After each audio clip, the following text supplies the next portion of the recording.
Kanti yini lena usuyakhala lapha emfako wendlu futhi? Yini futhi lena usuyakhalana? Ngoba ngisho uThibela sewazakhela umusi wakhe. Yeni bantu. Kuyini lokho? Wakhani lapha indlela mthuthu udayisa inkukhu yini? Suwakha idaba story kwenze njani wakha istairs? Yini lena istudio usoqophola lapha? Uyathini lena wakha lapha? Awuchaza uphuthume. Susoqakha istudio lapha. Susogida lapha ke manje. Awuthi ke ngikutshele ngesigisi ngizwe ukuthi uzokwenza njani.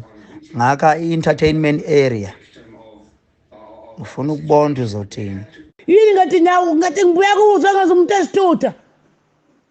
Uzongaza nje umuntu othi umuntu ongafundanga nje isitutha nje isepara. Hawu, kanti ngibuya kuwe na uzongaza nje into engafundanga isihlami.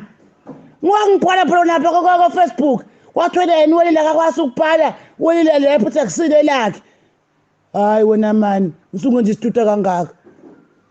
Oh, wakhe indawo umnandi nje uthi indawo lozo. Yey, wena wawungidala lapha ekhuzani uthi mina ngifundile. Uthi iproject kaMapheyo bamna ngwasu. Umeme mhla usuyivula. Hayi unayo imali bo. Hayi abakuyeke. Awungqondo. Hayi ungqondo. Ufish. Maqhinga. Athi bambaba ngapha phutshuke ngapha, athi bambaba ngapha phutshuke ngapha. Abakuyeke. Uyofunjwa ulwazi.